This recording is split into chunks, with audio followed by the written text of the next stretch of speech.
Good evening, everyone. Welcome to Yada Yahweh Radio and to our Shabbat Torah study this evening. How are you, fellas? Howdy. Howdy, I'm here, ready to go. Yeah, hi, Larry. I was just reading during the playing of the music the Christian reaction to what happened there in the African American church, and it just screams, why didn't they listen to Larry? Here are these idiots talking to the murderer. They're shouting to this 21-year-old kid, and they're saying, we've forgiven you. One mother lost her 26-year-old son to this lunatic. And then other people say, the elephant in the room is the gun. The elephant in the room is that as a nation, we've lost the ability to be moral, to be judgmental, to exercise common sense, to make good decisions, to discern between right and wrong. We've been conditioned to be immoral. Larry, when you were going to school, did they have people walking into churches and into classrooms and blowing people away? No, that wasn't very common back in the day there. Sure no, it wasn't. No. But it is now, isn't it? Yeah, it is. And you have to wonder how this guy, could have done what he done. I mean, I asked this. Because. There's a lot of people that realize this is a hate crime. I mean, people should be more caring and loving when they commit murder. Don't you think? I mean, I do. Yeah, I spent the second hour of the show today saying that people are calling this, saying that this was because of hate. And I'm saying, no, it's just the opposite. This happened because we don't hate enough. That's why it happened. We don't hate enough. If we hated more, this wouldn't happen. True. And with IQ, he finally said, that's the most sensible thing I think I've ever heard you say. And he says it's profound. But what you're saying is that the problem is with society, we've lost the ability to expose, to condemn, to despise that which is destructive, that which is deadly, that which is demeaning, that which is deceitful. And because we've lost the ability through political correctness to despise these things, these kind of crimes happen. It's a direct result of us not understanding that to love we must hate. Well, they're going to have to come to I don't know, they're probably going to look like asses, to be honest with you, at these funerals. I mean, what are they going to say? Yeah, and it's not because that this person hated that this crime occurred. It's because these schools have indoctrinated, the media has indoctrinated, politicians have indoctrinated and conditioned people just to go along, not to think, not to be judgmental, not to be discerning, not to oppose that which is deadly and destructive.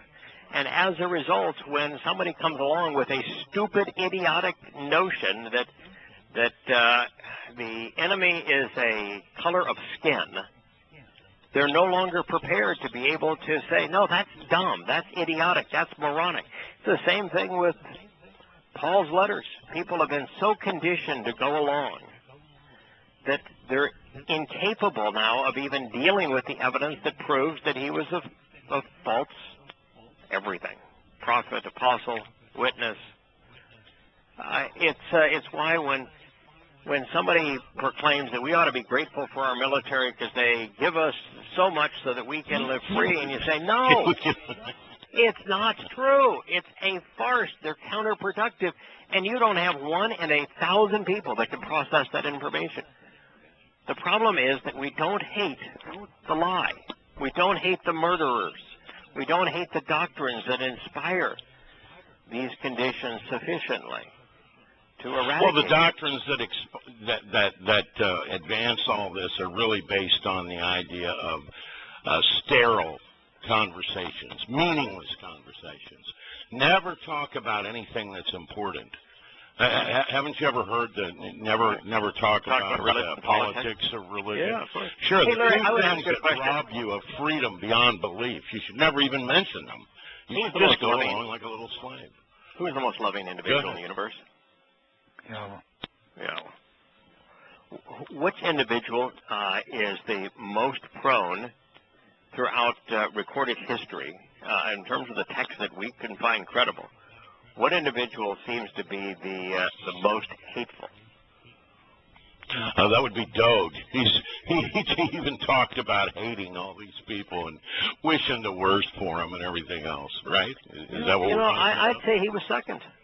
Yeah, Yahowah. Okay, who was first? Oh, Yahowah. Yahusha. Maybe. Yahowah. Yeah, he hated Yahowah. him too. Yeah. Why do you think that Yahweh said that I'm jealous? And jealous? Yeah, I'm a jealous God. Well, I think what he was really saying there is I'm the creator here, and I hate the absolute stupidity of this concept of worshiping religious deities, of which I am not one. Right. I think that's what it's about. Right. He goes in a third of the Torah is the reason that secular humanists say the Torah is a hateful book with a wrathful, intolerant God. Right, it is. But It only makes it the being most moral loving people. poem in the world. Yeah. These What he's Christians that are intolerant saying, of is why would religion. you forgive such an idiot? Why would you? Well, No.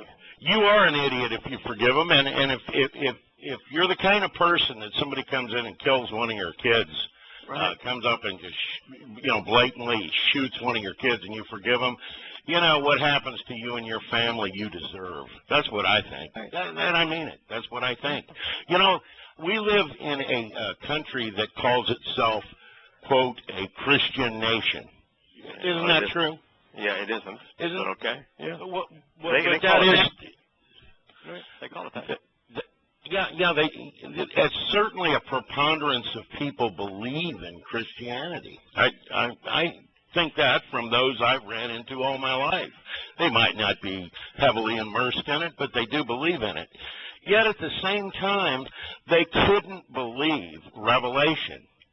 I mean, they couldn't. They couldn't believe Zechariah. They couldn't believe Yahshua. They couldn't believe Malachi, because all of these images that are projected off those pages, showing us what the future is. I mean, this is just Yahweh saying, look, I've already seen this. This is what's going to happen. Here I'm speaking to somebody. They're putting pen to paper. This is what I've seen. Yet they all think somehow that freedom, this last beacon of hope, the great USA, is going to save the day. Well, apparently they didn't read Revelation, or Yahshua, or any. And Certainly. When you start off with "Whoa," are you patting somebody in the back and saying, I really love you. I'm going to bless your people, or is "Whoa"? Hoy! The hell with you. Yeah, hoy! Hoy, bang! Yeah, I noticed you got a whole chapter now called "Whoa, America's future." Yeah, that's all there is to it, isn't it? I mean, it's just the truth.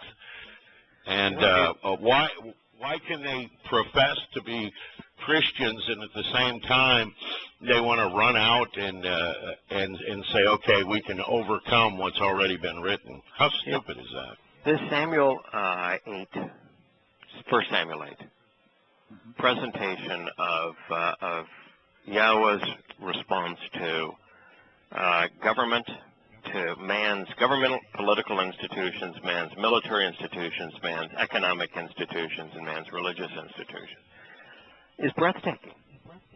God just began this whole thing by saying they rejected me. They have separated themselves from me by choosing a political leader. And by choosing that political leader, they're getting a military, and the military will chew up and devour their sons. And the military won't protect the people. It's not going to do anything beneficial to the people. The military will reap the harvest of the political leader. And the political leader is going to rob them of their money. It's going to take 10% just off the top of everything they produce. It's going to rob them of their sons. It's going to rob them of their daughters. It's going to rob them of their freedoms. It's going to lead them to worship false gods. And it goes on and on. And here's Yahowah saying, this is the consequence of democracy. This is the consequence of the people choosing government and religion and all that sort of thing. And he's told them 4 times, and not once did they listen. They couldn't process the information. It's no different than today. Well, I mean, it's like seeing people, hearing people say, "God bless America." Right. Okay, you really, yeah.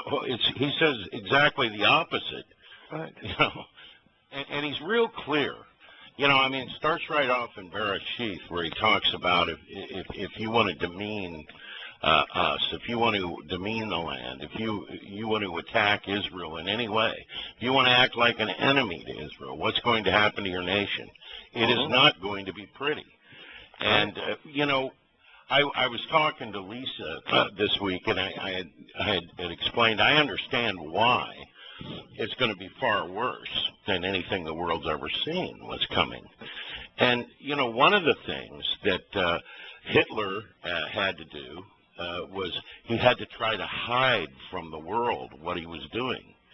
And you better believe, when this man of a nomos, this man in opposition to the Torah, takes the reins, he will not have to hide anything. No, he won't. No. You know, here was the Pope. He came out on behalf of man-made global warming, and calling says that the Earth is nothing but a pile of trash. And I said before the speech, I said he's doing this because he wants to align himself with socialist secular humanism, because he wants to be part of the power that will ultimately globalize the Earth and control people. And he rather likes the idea of from each according to their ability, to each according to what we determine is their need. And so he fancies himself in that role. So even though he is a moron as it relates to the science here, he's going to sponsor this edict against the myth of man-made global warming. And then you read his speech, and everything in his speech talks about his antagonism towards market principles. He says market principles don't work, they don't save us, they're a complete farce, that consumerism is wrong, that capitalism is wrong. It's nothing but a diatribe, an open and blatant diatribe against free enterprise and capitalism in favor of communism, socialism, fascism. Which, in my opinion, the Jesuits invented. So it would be very fitting that a Jesuit pope would. But my point is, they're pushing what they invented. My point is, he didn't hide anything. It's like Obama when he gave his speech on how he wants to guide the economy, and he spoke of the U.S. military and equated everything he wanted to do with the economy to the U.S. military, which is command and control, which is communism. Yeah, which is shocking. Right, which is if you're the least bit open-minded, if you're the least bit rational, and you read and hear that kind of rhetoric, then you realize that the average person has to be absolutely stupid, incapable of processing information, because you've just had the head of the church say, "I'm a communist," and that means more to me than anything. You have the President of the United States saying, "I'm a communist," and people can't even respond to it. They're oblivious to it. So you're right. The Toralist one is going to be blunt. He's going to lay it all out there for people, and the people are going to be oblivious to it because they've been conditioned to be oblivious. When Paul said, "I'm insane," when Paul said, I'm a fake, I'm pretending to be someone I'm not," when Paul quoted Dionysus on the road to Damascus and pretended that was God, when Paul said, "I am demon-possessed," and no one cares. Isn't that just Satan saying, people no longer think. Maybe they've never thought. When they take the book that they swear by, and, you know, it's one thing you grow up in a country and you grow up in a world where they tell you the Holy Bible is the inerrant Word of God. Mm-hmm. And then you look at translations where you see, wow, this is purposefully misleading. And you have Yahweh making a statement in Dabarim that anybody who advances words that he didn't speak, and especially when they use the names of foreign gods to do it, that prophet or person pretending to speak for Yahweh will wish to be dead. And then you, holy, oh, wow, that was the most important sun festival for the sun god Krishna. And Bible, Bebel, Biblia, the goddess, the sun goddess.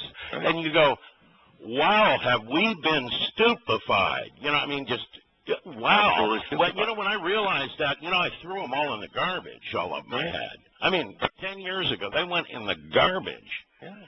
I won't allow one in my home, okay? I mean, they're just... Well, look, to get the transition to the passage we're going to talk about today, and I just want to lay it out there, that the single biggest obstacle we face today as members of the covenant is that 99.99% of people are incapable of processing information rationally. They've been burned and blinded by the sun, haven't they? That's no reason to waste your breath witnessing to them. Not going to do them any good. You know, it's why Yosha routinely, after, you know, he'd been in a place and he'd shared something from the Torah, prophets, and Psalms, and then the thing that he wanted the most was just to get away from them. You know, every time you see him out, he's sharing a message that is important for us to know, then he wants just to get away from them. Because he knows what we've come to know. It's a waste of time. The vast preponderance of people haven't the ability to process information.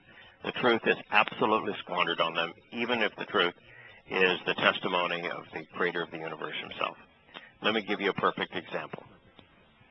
How in the world can Jesus Christ be God if he said, my God, why have you forsaken me? Why have you separated yourself from me? How can he be God if he made that statement? Can't be. It's impossible, isn't it? Mm-hmm. Yeah, James, I mean, there is no set of circumstances where it is possible for him to be God and make that statement. Do you think there's any Christian that doesn't know he made that statement? No. No, they all know it. They're all aware of it. They just don't understand why. Yeah, they don't even know what it means. They don't know the difference from Nepesh and Nisalma. And here's a good one for you. If God is omnipresent, and this is something that Hendro brought up when I was talking, why does he have Malak? Why does he have messengers? What's the point? Yeah, if he's omnipresent, why does he have to send the Malak to Sodom? Why do you have to do that?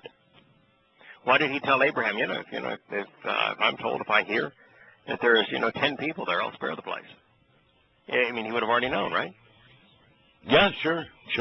Because it would have been omnipresent. How could our sins be forgiven if, in fact, God knows everything that we have and will do? But I ask you this question. How is it possible that God died when, before he died, Yosha said, why have you separated yourself from me? I mean, how is it even remotely feasible that somebody could be so stupid to think their God died for their sins and that Jesus Christ is God with this statement, my God, why have you forsaken me? You just have to process it. You have to disregard it. You have to. But if you disregard it, whose words are you disregarding? The guy that you claim is responsible for your religion, for crying out loud. How many Christians, when they read, my God, why have you forsaken me, and they can't figure it out, how many sermons do you think have been preached on, well, he was not asking a question. Obviously, if he was God, he couldn't be asking a question because he would know the answer. It's impossible for him not to know the answer. So, how many sermons have been prepared to say he wasn't asking a question? He was reciting a psalm. And maybe if we want to know why he was there and why Yahowah had separated himself from him, then maybe we ought to read that psalm. Maybe that psalm answers the question. It just seems so utterly simple. It does the psalm answer the question. You know, Kirk, yesterday, there was a presentation. It wasn't on History Channel, but it was a variation of the History Channel on crucifixion, talking about the Roman form of torture. Now, one of the things they got right is they never showed the Christian cross. Remember how I've said that it's impossible the Romans would have used a Christian cross, that the implement was an upright pole, and then they took the horizontal beam and they simply set it on top of a notch on the pole so that they could lift it up, they could set it back down, they could reuse it. That the notion that they would nail the crossbar to the cross is just absolutely ridiculous.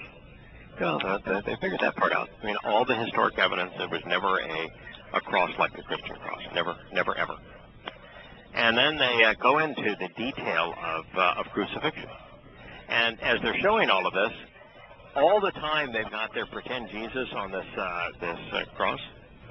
The sign reads Jesus of Nazareth. Jesus. Jesus. That's a good trick. Oh my God. I mean, yes, there was you think J. there's nobody at the History Channel that knows there was no J in Hebrew, that there was no J in Greek, that there was no J in Latin, that there was no J in Aramaic, that the J would not even be invented for another 16 to 17 centuries? But they know if they didn't put that, they would lose half their audience. I was going to say familiarity sells. You have to say that. You know what's also amazing is the whole deal on crucifixion was presented based upon these bones that they had unearthed of a man in his early 30s that had the sign not only of still had the nail through the back of his ankles where he had been crucified, and had the wood splinters and that sort of thing were all part of even still attached to the bones. But the man's name they correctly said was Yahowah. Really? The man's name was Yahowah. Oh yeah, it was right there on the little chest that held his bones. The bones of Yahowah was crucified by the Romans. And this is not our Yahowah. He died in all likelihood in Ephesus of old age. But this is a Yahowah, a very common name, Yahowah, during probably the 70 CE Roman siege of Jerusalem, and if not that one, the 133. But and crucified by the Romans. Hundreds of thousands of Yehudim were crucified by the Romans. But this is a man where he was actually buried, and he had the nail spike through his heel. But his name was Yahowah, and they go from Yahowah to Jesus. Yah took Yah out of his own manifestation, didn't he? I mean, that is the wildest thing, especially when he tells us that he's great because my name is upon him. Yahweh saves. It's simple. You know, it's astounding. You're going to have Matan Yah, you're going to have Yahowah, and then you're going to have Jesus. Oh. You know, Kirk, we've been reviewing 1 Samuel chapter 8 and then going into chapter 9. Right. Didn't Yahweh tell us that everything that he is doing, he's doing because of his name and because of the power of his name, and that all of this is happening because of the importance of his name? Because, and we determined in particular that because when we are adopted, we are also his children, therefore we take his name. We bear his name. And yet this whole program had this Jesus. Well, let's return to Psalm 22. It says, "My God," God is singular here, which is very uncommon. "My God why, ma, or by what means, for how long, and to what end, have you completely and literally forsaken, Azab? Have you abandoned and completely relinquished me? This is written in the Call Perfect. Now, I want to tell you, folks, for those that pay little attention to conjugations or stems or that sort of thing, this is one of those places where it is stunningly important. If this was written in the imperfect, then we would have a real problem, because that would make put-em impossible.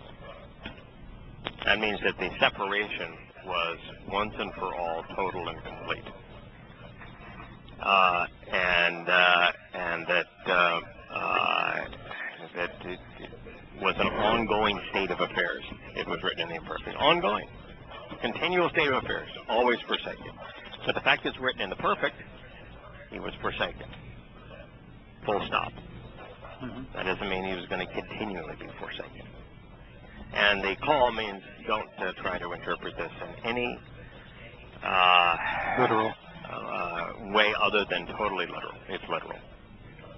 Very important. Now, JB, you sent me a note on Psalm 23 and the preterite being used there, which is suggested to be a simple presentation of past tense.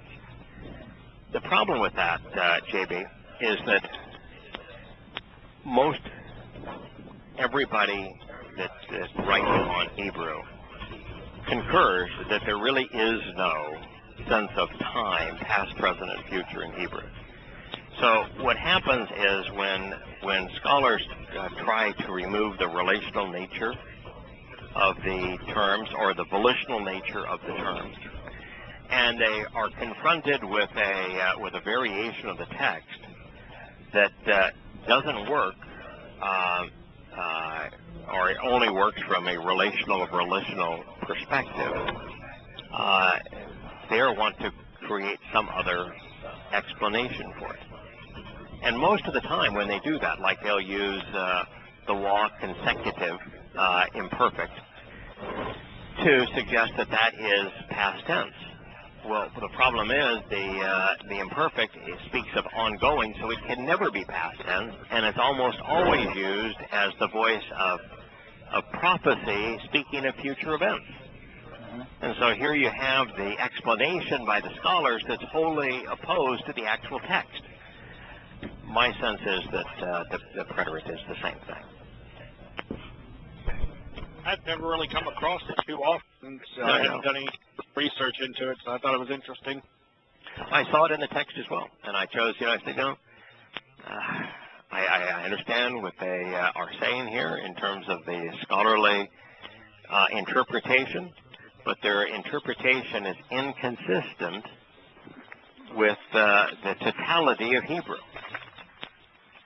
What is their interpretation there? I missed. Oh, the preterite, it's a simple, unnuanced presentation of past tense, but everything that Dode was speaking of in that particular discussion had not come to its fruition yet. He had never experienced it in his past. Right. So my response, JB, to your question is the scholastic interpretation is wrong. Because it would render the text inaccurate. Now, does that mean that I understand what the preterite conveys? No, I don't. And it comes up so infrequently that I suppose that an investigation would have merit. I just don't know what it is at this point. But next time I'm dealing with something that has it, I'll look at it more closely.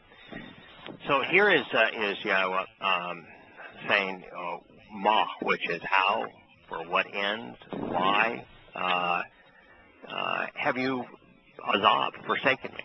And we know the answer. The answer is really clear. Once you have the proper perspective, the answer is the most obvious thing in the world. The Spirit of God can't die. And so God had to leave that soul and that body on the upright pole. Second of all, it's not the soul of the Passover lamb that matters. It's the body of the Passover lamb that we consume, that nourishes us, and the blood of the Passover lamb that is sprinkled on the mercy seat, just as Yosha's blood was sprinkled on the Ark of the Covenant that was directly below him. And so the body is what mattered. The blood is what mattered from its symbolic point of view as the sacrificial lamb and the blood on the mercy seat. But the soul had a job to do, and it was to go to the place of separation. So not only can't God die, so the Spirit has to go, but can God go to the place where God is not? No. No. So it's really simple. Planetary. Well, it's another proof he's not omnipresent, isn't it? Right. Exactly. Yeah, well, that also, right. Yeah, there's another example of him not being omnipresent, but just so listeners understand what you're talking about, what Yada is saying is that Sheol is defined by a lack of Yahweh's Spirit being there. So, isn't Yahweh's Spirit always represented by Isha, the maternal manifestation of Yahweh's light? Isn't she? Yes. Doesn't she have a garment of light? Doesn't she enlighten us? Isn't she constantly equated to olive oil, which is the purest form of light in the ancient world?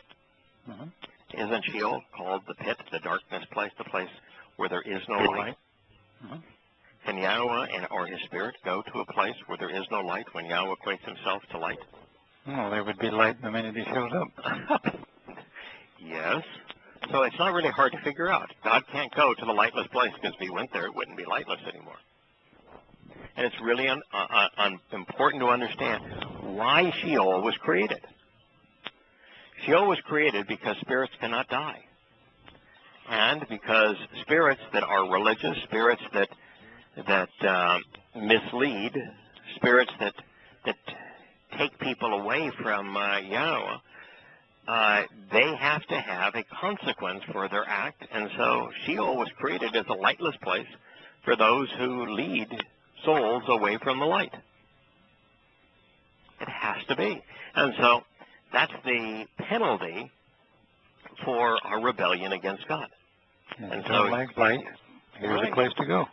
So Yosha's soul had to go to this place to pay the penalty so that God would have a means of exonerating us and still being truthful and honest and just. And that's, if God simply said, Larry, you've done some shitty stuff, and I'm just going to ignore it, then what he's saying is that, there's really, I'm capricious. I have no standards. But if God says, what if I myself pay the penalty that you deserve? What if I take on the whole penalty? I'll do it. Death is the consequence of not coming to know me, and separation in Sheol is the penalty for rebelling against me. What if I go ahead and I will accept the entire penalty? I'll go pay it. Now he can be just, he can be fair, he can be honest, and yet he can justly forgive us because he ransomed us. That's why misfot is such an important term. It means to justly resolve disputes. This whole plan that was being executed on this day is about misfot, about God himself paying the price so that he could justly resolve the disputes that separate us. So he had to go to Sheol.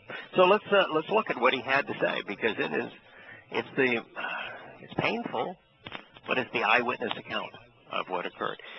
He says, far away from my salvation are the words of my distress. Salvation is Yeshua. He was Yeshua. He was Yahweh saving us. He was Yahweh in the flesh. He was a diminished manifestation of Yahweh. But what happens when the Spirit leaves him? Is he Yahweh saving us anymore, or is that just a body and a soul there on that upright pole? That's just a body and a soul. And by the way, at that moment, Is it a perfect body and a perfect soul, or is that the most disgusting body and the most disgusting soul in all of human history? A soul and body more disgusting than Paul and Muhammad combined. He is, isn't he? We're told in Yahshua that he accepted on himself all of the crap that we've done. Now, I'm not pretending that Kirk, you, me, James, and Larry combined would even be a billionth of Paul in terms of rubbish. But you put everybody in the family together, and I bet we probably total more than those two idiots. Well, we've done it all at some time. Somebody between all of us, we've just about done everything. So yeah. So here you have someone that God had to be. God's not going to be associated with that much sin. So you really can't. Yahshua was precise. He said that the burdens were associated with the sacrificial lamb. The burdens were not associated with God. He ceased being God the moment before all those burdens were associated with him, because God's not going to be associated with all that crap. No. That's why, my God, why have you forsaken me? He's explaining why he had to forsake. He's going to die. The body's going to die. The soul's going to go to the place separated from Yahweh. But the third reason is it's about to be slathered with the most scummy things in all of human history, so that we can be justly exonerated, and God's not going to be associated with it. Right. So it's just when Yahweh first spoke of that was it Samuel, where he says, when sin is associated with him, I will not spare the rod. He didn't say when sin is associated with me. Right. That is correct. Brilliant. That is absolutely brilliant. He's talking about this very moment where the Spirit of Yahweh has returned to heaven, and he's now associating the sin with the soul and the body hanging there on that upright pole. And so when it's associated with him, he will not spare the rod. And he didn't. Because if he spared the rod for him, then we'd still be in the same fix. So far away from my salvation, Yahusha, are the words of my distress, of my groaning. I mean, it just, the agony of this would be stunning. I continually call out, Ikara, my God, Eloi.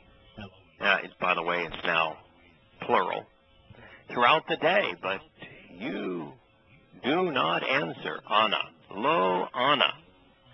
So, this is kind of where we left off last time. What would be the single most important word Yahweh, or in this case, it's prophetically being said of Yahusha 1,000 years before Yahusha? What's the single most important term that he could use at this point to point people towards what was being accomplished on Pesach, Matzah, and Bakorim? Is there a Hebrew verb that would give those with an open mind the greatest possible insight into what was occurring at this moment? I'll give you a clue. I'll give you a clue. I continually call out. Torah. Torah. Right. Torah. Because what was happening, for crying out loud? He was crying out. Mikra. And he was fulfilling the Moed Mikra, which is Torah. He's fulfilling the Mikra. So he is saying here, I'm consistently calling, I'm consistently inviting, I'm consistently reading and reciting, I'm consistently welcoming. I am the living and eternal embodiment of the Mikra. Ikara. Imperfect. Ikara. There's no verb that he could use that's more important at this time, because it's there's only two terms that Yahweh uses in association with his 7 invitations to meet, the first 3 of which he's fulfilling right now at this very moment. Moed and Mikra. And they're related terms. Sometimes he uses them in conjunction with each other, but the common thread to all of them is Mikra, based upon kara. That's the verb. So I continually call out to kara, my God, throughout the day, but you do not answer.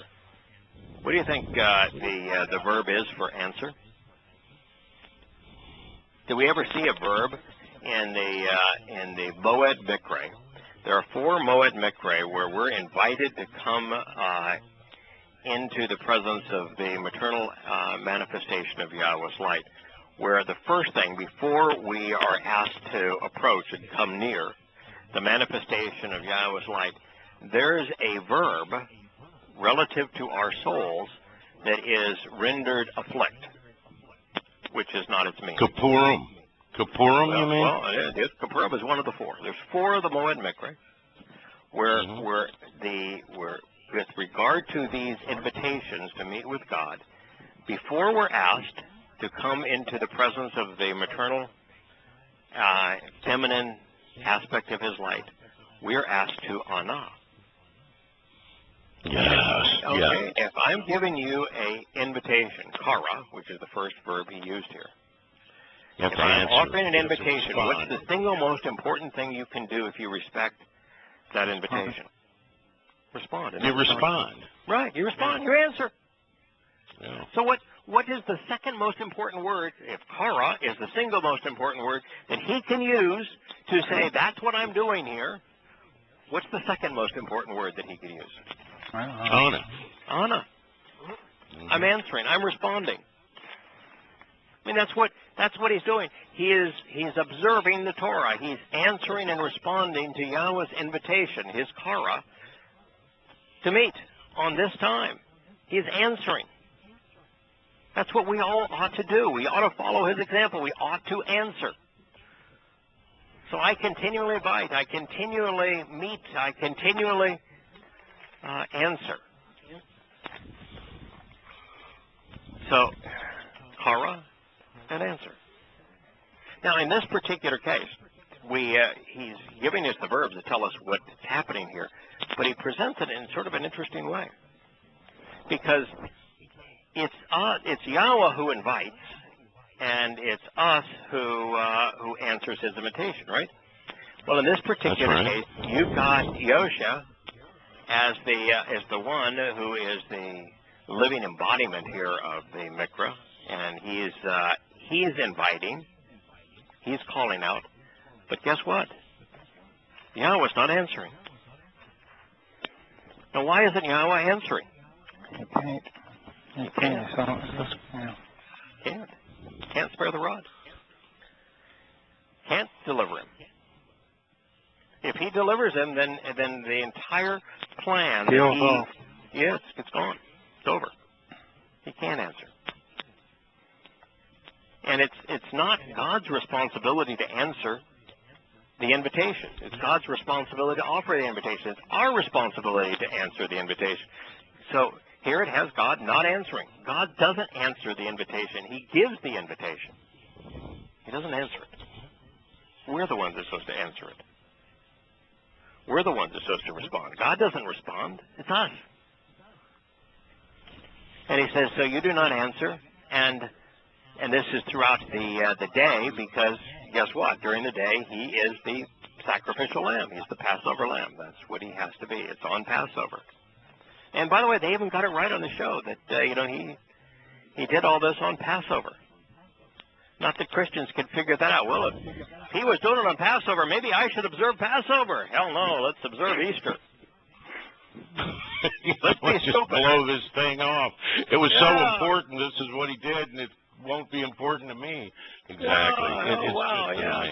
He paid this hellacious price to fulfill Passover on Passover, and I'm not going to make any connections to Passover because why no? What's the point of doing that? Why should I respond? And by night, there is no relief for me.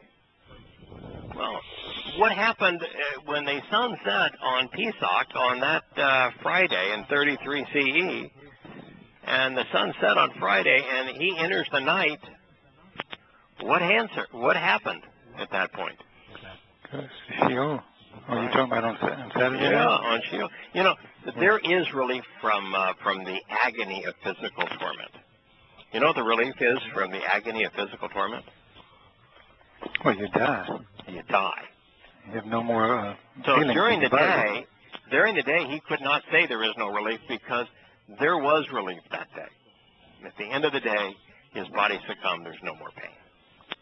However, there was no relief that night because his stay in Sheol, because Sheol is a timeless place. There is no ordinary flow of time in Sheol. You know, time is relative to matter, and in Sheol, this is this lightless place. There's no energy, and it's and rather than the three dimensions that we know of matter, it's a one-dimensional construct. And so there is no relief. That makes it even more frightening place. Oh, of course, My gosh. it's suspended animation where time does not move. So, what you might say, he was only there 1 24-hour day. No, Not to him. That was eternity. No relief. It was an eternity. Absolutely. There is no relief for me. I mean, it's stunning how brilliantly this is worded. But you are the set-apart one, establishing the renown and reputation of Israel. Okay. Now, why is he saying that? What's going on here? Was he not a set-apart manifestation of Yahowah? Not anymore. Not anymore. So the one now that is set apart is, it's Yahowah and the set-apart spirit, and here's the only thing that made Yosha the son is now gone. Bodies. Yeah, and by the way, Yah clears up what's going on at that time. Yeah. He says, in Yah 53:11, he says, when as a concession, he shall render his soul as a guilt offering. Right. Exactly. Exactly. And out of the toil, his soul will see the light and find satisfaction. So, and that's Pakorim, but that's an eternity from this moment. Yeah, of course, right. But his soul shall find that. And through knowing in a relational sense, the one who vindicates, my servant, many will be vindicated. Right. As he will bear their guilt and punishment. And where was he doing that? Well, that was that next day in Sheol, in a timeless place. Right. Wow. Right. A lightless place, but he came to see the light because he was reunited with the set-apart spirit, which is God's manifestation of light. So he's talking about you are the set-apart one. He is talking about the spirit of Yahowah, the set-apart one. And affirming that Yahowah, it represents everything that it means to be set apart. You're set apart to Yahowah. The Spirit is set apart. Everything is important to Yahowah is set apart. The Shabbat, the Torah, everything. The covenant. You are the set apart one. Establishing the renown and reputation of Yisrael. Well, why would he mention Yisrael? I mean, first of all, he's not mentioning the Christian church or Gentiles, so, and he's talking about the act that, Christians think was the conception of their religion, and no, he's talking about, you are the renown of Yisrael. Larry, what does Yisrael mean? Well, that means those individuals who strive with Yahowah. Right, what it who means. engage and endure with God. Mm-hmm. All right? Yeah. Who was the covenant established with? Well, Yehuda and Israel. Right. As a matter of fact, wouldn't it be fair to say that the covenant was established with Yisrael, full stop? Yeah, because let me tell you why I say that. Right, but let me tell you why I say that. Okay, so we have the covenant being established with Abraham, which means Abraham and Sarah, and Abraham, of course, means merciful father, and Sarah means to engage and to endure. So we've got engaging and enduring with the merciful Father between Sarah and Abraham, and they produce a miracle child named Laughter. Now that defines the purpose of the covenant, to have a hell of a good time. I shouldn't say hell of a good time. Have a good time. Party. Celebrate. Enjoy oneself. Laugh a lot. Okay. Jacob gives birth to, Yishak gives birth to Jacob, does he not? Mm-hmm. Yeah, and Jacob's name means to supplant one heel. You know, if you really walk steadfast, you don't waver from side to side, you don't allow yourself to be pulled in one direction or another. You're just walking steadfast. You dig in your heels. You don't allow somebody to pull you down. That's Jacob. Okay, that's what Yahweh wants from us. Be steadfast. Be upright. Be a man. Show a backbone. And by the way, I'm not being demeaning here to women when I say be a man. The women that are part of this covenant family, they've got courage and character and backbone. You know, and that's what, they walk steadfast, they don't waver, and that's what Jacob means. What, didn't Yahweh rename Jacob? Israel. Israel. And didn't Yahweh reaffirm over and over again the covenant with Jacob, who became Israel? Mm-hmm. So by saying you're the renown of Israel, he is saying you're the renown of those individuals who engage and endure with God, who are the beneficiaries of the covenant. So that's why he did it with Israel. And he's also saying, do not think for a moment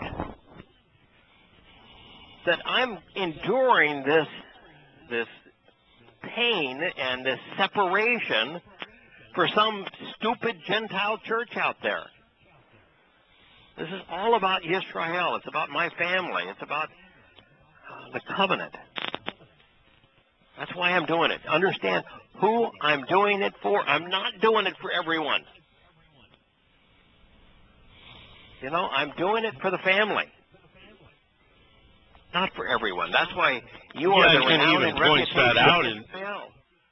this Mizmor, you know. I mean, not to jump too far ahead, but he says all descendants of Jacob consider him worthy and respect him, you know. Right. Yeah, if you're a covenant descendant of Jacob, you view him as worthy. So God is making it clear here that he is not doing this for the world. It's not for God so loved the world that he gave his only son. No. It's for Israel. It's all that matters. Israel. Never changes. You, our fathers, actually trusted. In you, our fathers actually who's he talking about? Yahweh. Mm-hmm. It's Yahweh.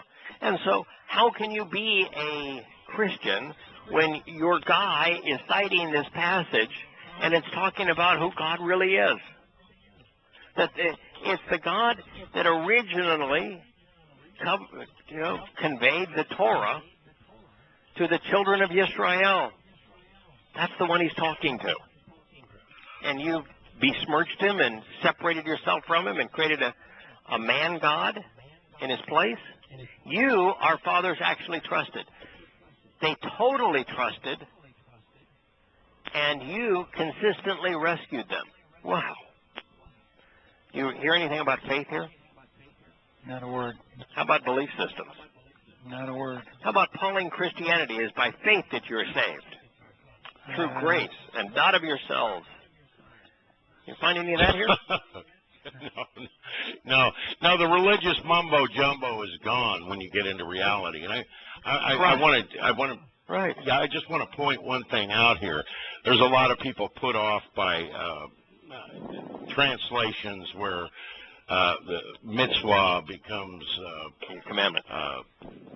Yeah, well, to them it is a commandment rather than mitzvah what is it really terms and means. conditions of the covenant relationship. Right.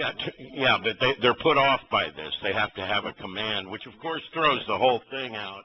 if God's sitting around commanding people to do things, what do we got here? Anarchy? Because nobody's listening to any of it. I guess it is anarchy anyway. But what you're back to it is the Pauline God, the impotent God.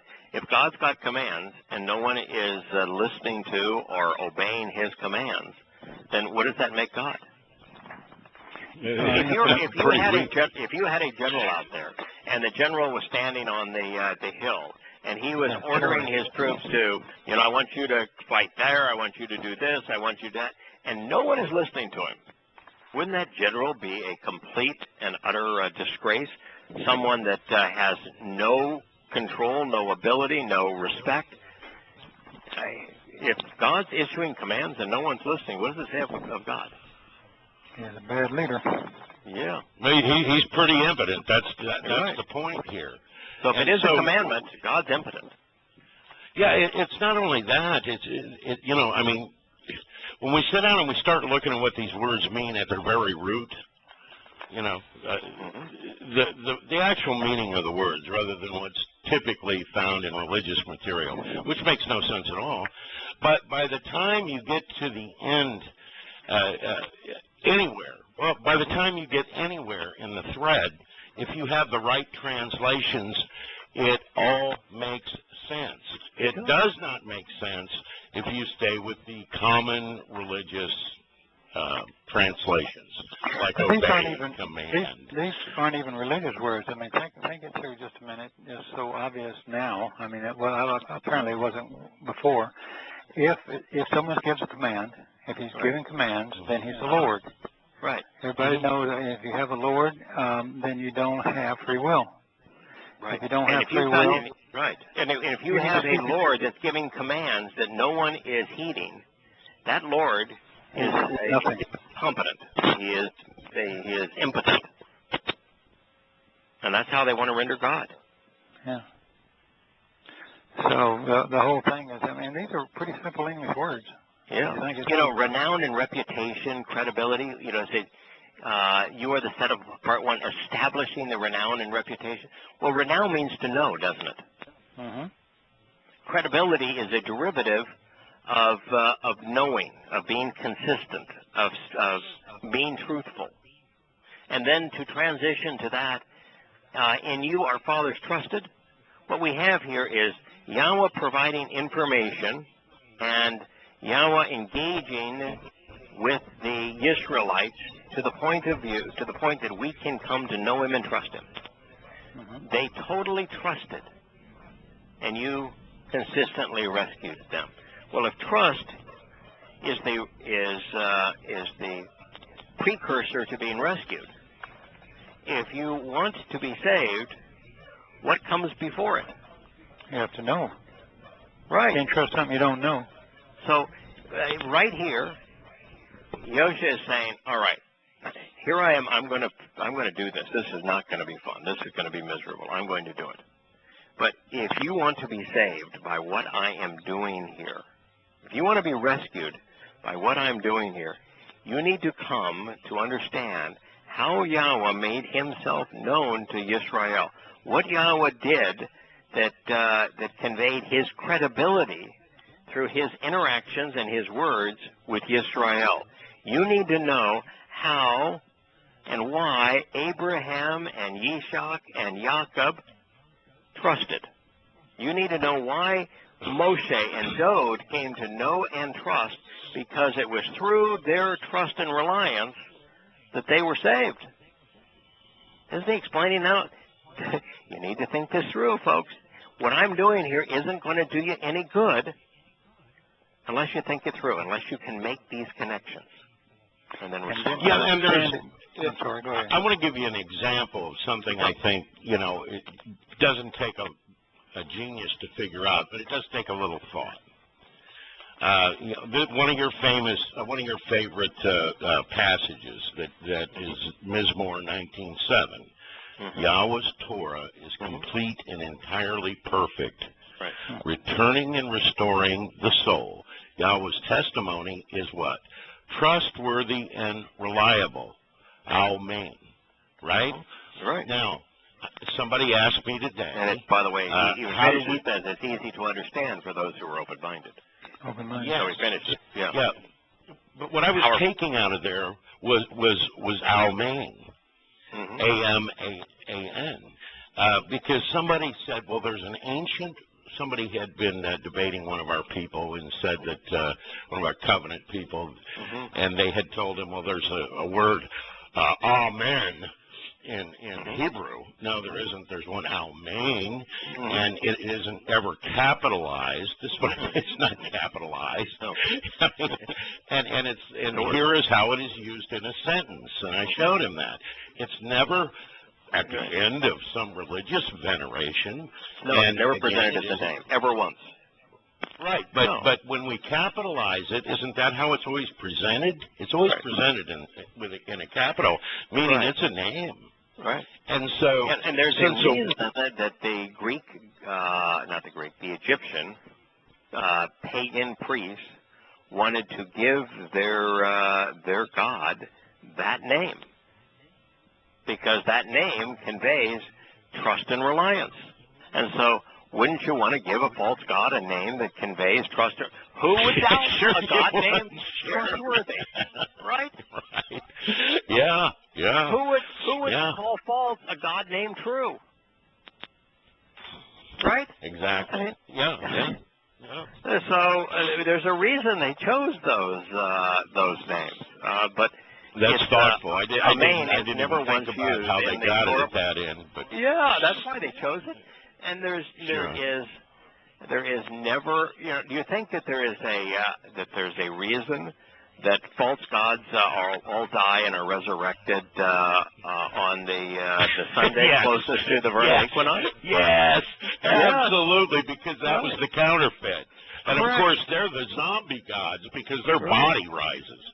If you notice what we read, it was his soul met back up with the living spirit, with the set apart spirit. That the body's gone; it's never spoken of again, not ever. Yeah. You know, there's it was just so funny. I was reading an article today that somebody sent me that there is the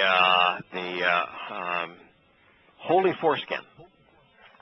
The holy foreskin. Yeah, somebody had said something to me a couple weeks ago about that. Because what the hell does that mean? They said that because Jesus' body was bodily resurrected, the only part of his body that would remain is the circumcised foreskin. And first of all, you have to say, okay, Christian, if he was circumcised, why aren't you following his example? Why do you speak of baptism and not circumcision? Why do you have Paul's anti-circumcision letters in your book when Paul said that if you're circumcised, I just assume you be castrated. If you're circumcised, you can't be saved. And yet, you're out looking for the holy foreskin.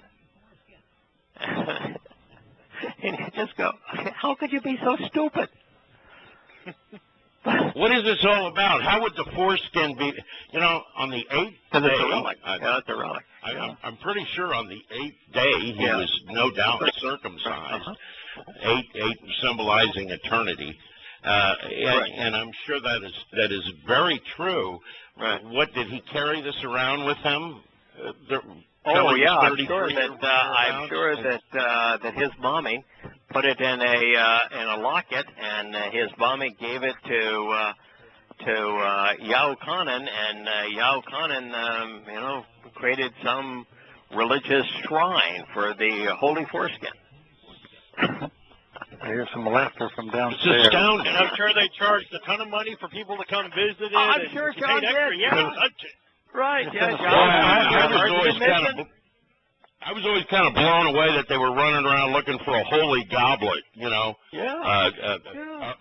Holy Grail, Yeah, the Holy Grail is the goblet that he would have used, quote unquote, the Last Supper, which was Passover. So rather than trying to understand Passover's association with what Yosha is doing, they're out looking for the stupid cup. Yeah, but Jewish tradition, as Lisa points out, is to bury the foreskin, for one thing.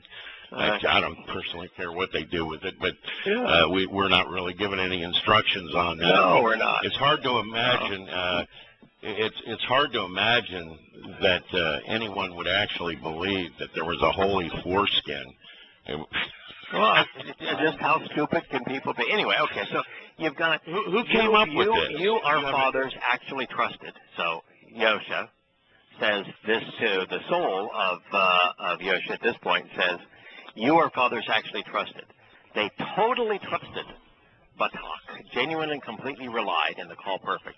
And you consistently rescued them, Palat. In other words, salvation, deliverance, is a direct result of trust. And trust is the residue of knowing. Yeah, of knowledge. Of knowledge. Yep. Right. To you, they cried out for help. They called out for assistance, and they were delivered. So does that mean that the God of the Torah can't save? They seem to be able to then. Yosha, this is Yosha speaking here. I mean, it's Yosha speaking 1,000 years before Yosha was speaking, but this is Yosha speaking here. This is a prophetic eyewitness account of Yosha's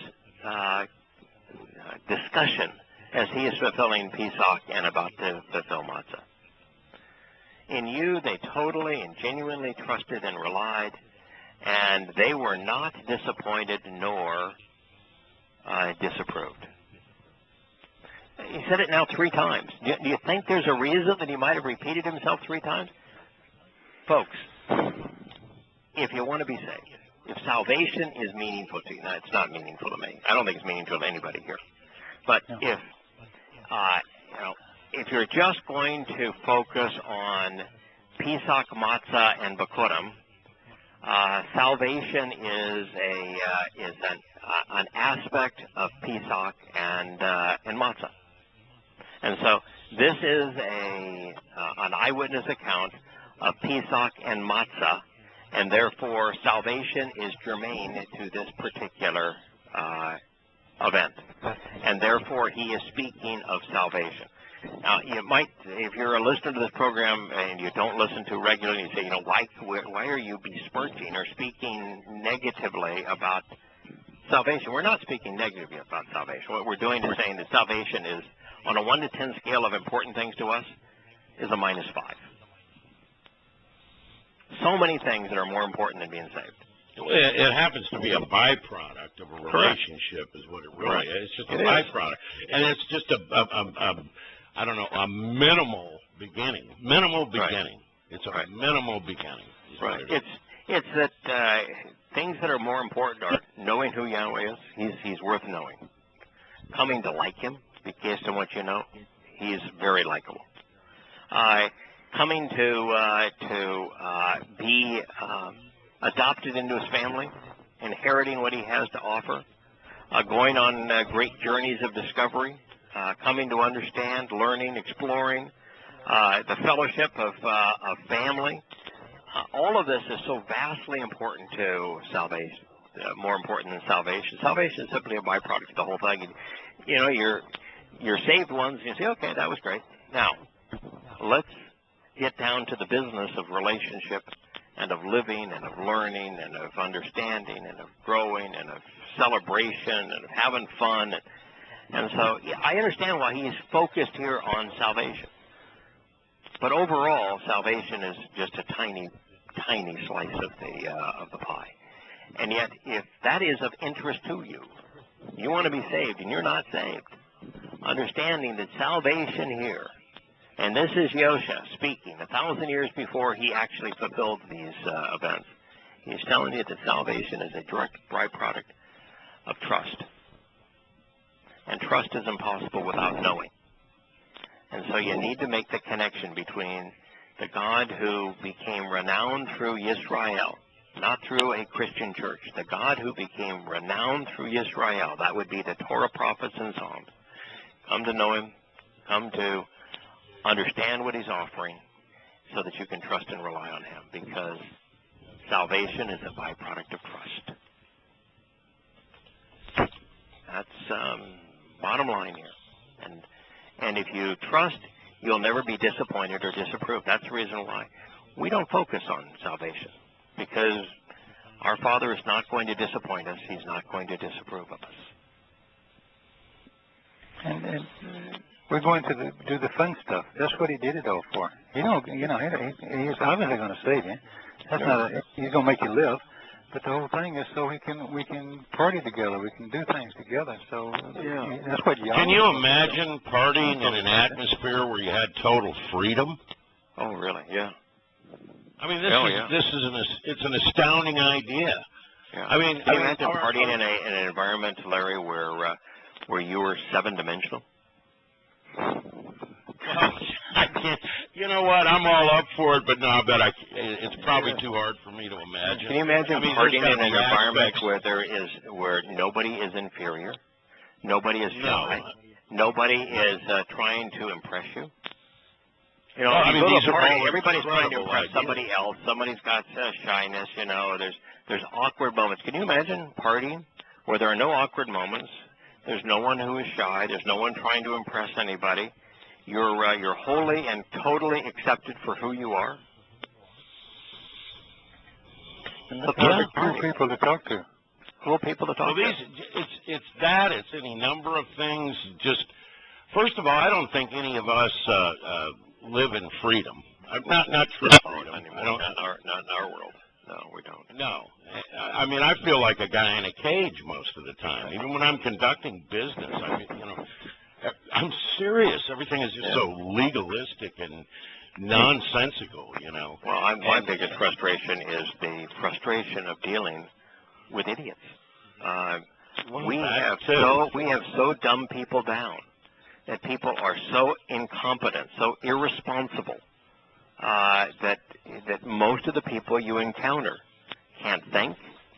They think they're entitled. They have no sense of responsibility, and so you can't talk to them about anything that has any merit.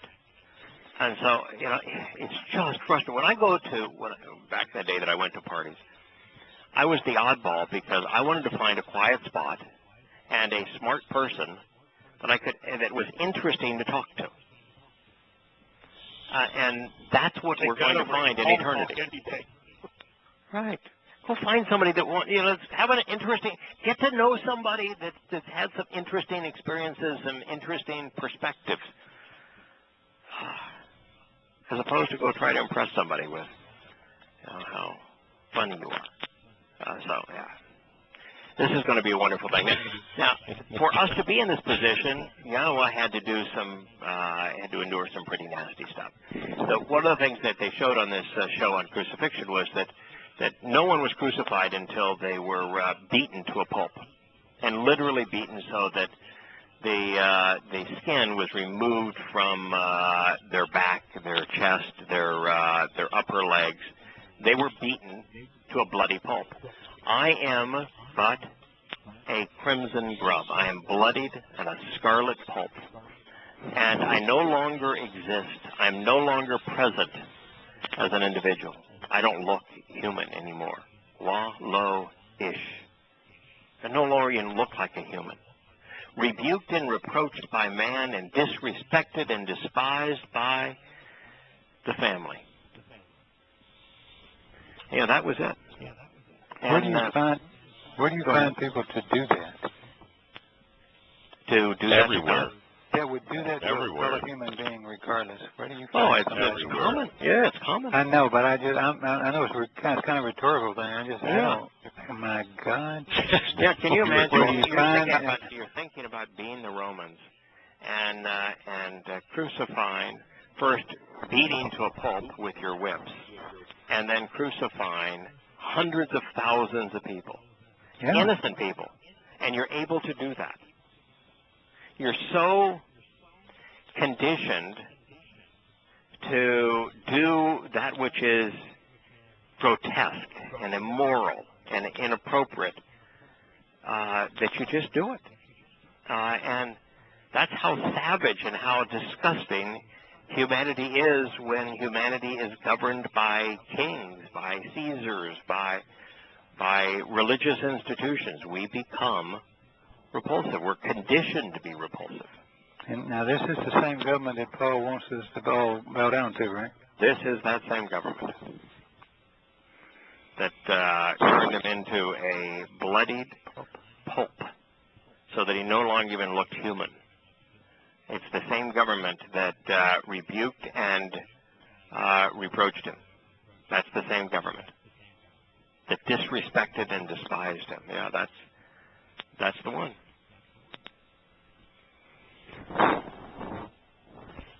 So I'm here to tell you that I don't suffer fools will, never have. And I'm pretty foolish. You know, I'm by comparison to Dode, by comparison to Moshe, by comparison to I'm stupid, and I don't suffer fools well.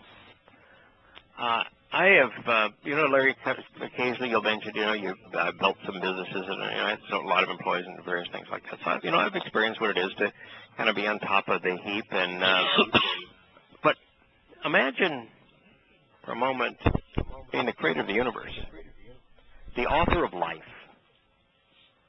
and the life that you created is mocking you. The idiots that you created a universe for are deriding you. Can you imagine the restraint that it would take not to just say, oh, the hell with the whole damn thing? This is a farce. Excuse me. Mm-hmm. They're utter... Yeah, and obviously that's exactly what he did. He put up with it when he didn't have to. There's that line, I don't know which book it is, Father, forgive them for they know not what they do.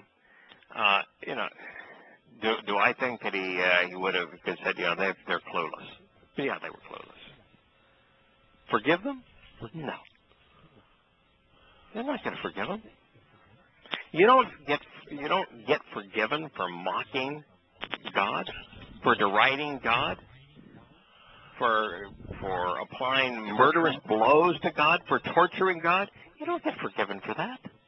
God doesn't ask forgiveness for people that demean him in this way. It's like the two which are considered to be... Well, he makes the point in Malachi that they won't be. Right. For the people that did that, he says, you're done. You're done. Rightfully so. You're done, and appropriately so. All of those who see me, they deride and mock me. They shoot off their mouths and they shake their heads, saying, commit your removal to Yahowah. Let him decide to rescue him. Let him choose to spare him. Surely he delights in him. Mocking. If you're God, for crying out loud, you claim to be God. Okay, God's name is Yahweh. We know that. Oh, yeah. If you're God, have your God remove you. Let him rescue you. You're saying you're God? Okay. Do that. Well, he wasn't God at that point. And God said, already told him, no, I'm not going to spare the rod. He's already told him I'm going to lay the burdens for the family on him. But can you imagine here he's doing that for us, and yet these idiots are running off their mouths, they're shooting their mouths, they're shaking their heads. It's repulsive what we have become. Here's you've got a person that is suffering this agony, and those that are walking by are mocking him. That's how badly they have been conditioned. That's how far their mindset is from anything that could be considered moral. It's pathetic, but imagine the pain associated. Yeah, the whole forgiveness angle. I want to add this in Malachi. What Yahweh says here is Yahweh will cut off the individual who does this, who witnesses or afflicts from the household of Jacob when Yahweh's offering gift approaches and becomes present. Wow. Yeah. So, those people who decided that Yahweh's words didn't mean anything and that he would not fulfill his own words, which he said he would do, and those people who decided that they were going to mock Yahusha, these people are not going to be forgiven. Period. Just not going to happen. All right? No, it is not. That's you know, if you're mocking Yahweh's walking the walk, Yahweh's being the living embodiment of His invitations to meet, of Him establishing the path home. And if you're mocking that, what hope is there for you? And you've got to come to know that path, understand that path, accept that path, walk down that path, participate in that path to receive any of the benefits of the covenant. And if you're mocking the God as He is the living embodiment of these things, no, there's no hope. Yeah, you're going to be in a lot of trouble according to him, and that's the thing about the whole forgiveness. Yeah. I don't even know that Yahusha said forgive them. They don't know what they're doing. I'm not sure that's true at all. I don't think it I'm is. not sure of any of it because they just add what they want to add, and since forgiveness is one of the real strong suits of their belief. God forgives based upon not knowing. I mean, there's everything here has said that forgiveness is the result of knowing, and now you want God to contradict Himself, and that forgiveness is the result of not knowing. Forgive them because they don't know. Yeah, these are not what's the purpose of knowing then? Yeah, these are not His family members that are doing this to Him. So why would He forgive them? Right. Right. So if you're mocking God, you don't know Him. Yeah. If you're deriding what's occurring here, you don't know what He's offering. You don't know the path to Him. So no, there is no forgiveness. Well, when you stepped out of Christianity and you begin to view the path as very straightforward, just straightforward. Just here it is, the Moed Mikra. Here it is. It's all spelled out for you. Okay, and you found out that Pesach's eternity and Matzah's perfection and Bikurim's adoption and Shabuah's enrichment, and empowerment, and you clearly saw it, and then you presented it to people in a very excited way. I'm sure, knowing you. You presented this in a very exciting way, especially expecting them to actually embrace it, didn't you? Right. Yes. Oh, sure. And what happened? Nothing. I thought I'd have 30 friends in no time. Yeah. What happened to you, man? Set up a room in a few weeks, man. I don't know. But nothing. And what's worse than, there is something worse than no response at all. Well, I guess a negative response. A hated response. Yeah, that's what this is, mocking. Then Yahusha is saying, do not distance yourself from me, because the adversary's anguish is imminent. For indeed, no one can help. So, he knows what's coming. He knows what follows Pesach. He knows that even though the pain and anguish of crucifixion, the pain and anguish of being flayed alive is excruciating, what's coming next is the ultimate distancing. Don't distance yourself from me, but he's talking to God. And don't sever the relationship with me. Don't recede from me. Why? Because the adversary's anguish, the rival's trouble, the oppressor's tribulation, the unavoidable separation and emotional distress associated with the opposition is imminent. It's personal. It's approaching. For indeed, no one can help. And that's where he was. He was now going from Pesach to Matzah. He's explaining how Matzah was fulfilled. Total and complete distancing and separation, but it's not just separation. It's separation to, you can be separated from something, and that's bad.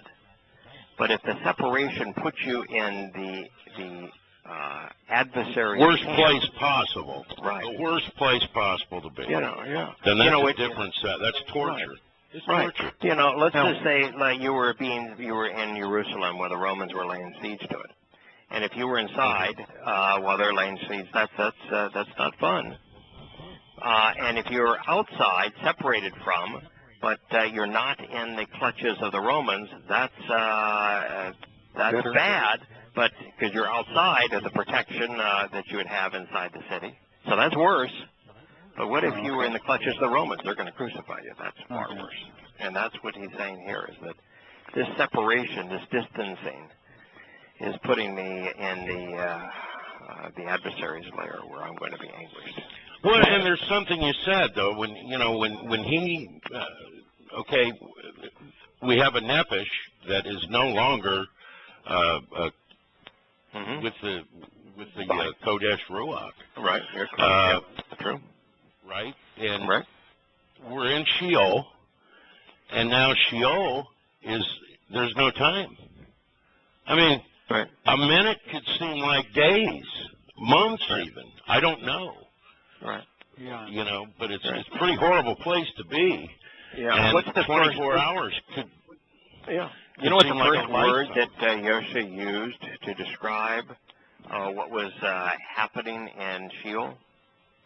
The basis, I'll give you one guess, and I'm going to give you a clue. He's going to talk about what is tormenting him in Sheol. And the first word that he uses is the word that was usurped by the Pharisees to describe themselves.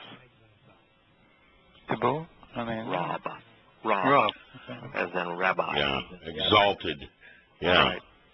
So numerous and strong, self-exalting, if you will, bulls surround me. Now he's talking about the adversary, so he uses rabbi first for Rob, and the second word he uses is bulls. Let me ask you a question. Yeah. Pertaining to this. Hasatan is not there, but a whole bunch of demons were cast down with him, and some were not necessarily cast in the earth, right? So some of them were cast into the pit.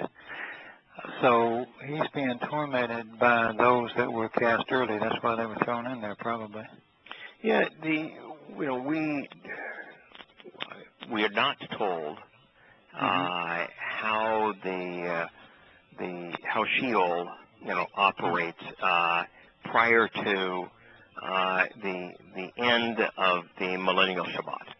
At the end of the millennial Shabbat, there is no in and out.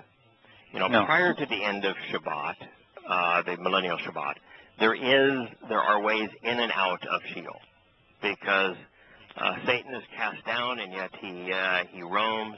He's incarcerated for 1,000 years, and then he's released. For a little time, yeah. Right. There's a demon that is particularly infectious, the one that infected both Paul and Muhammad, and probably others like Hadrian. So there is a. So he could be there, right? Yeah, absolutely. Absolutely. Yeah, it could be there. Okay. Yeah, I think there was a lot of in and out of Sheol, and has been for some time, and will be for some time, but then it's finally that's it and forever.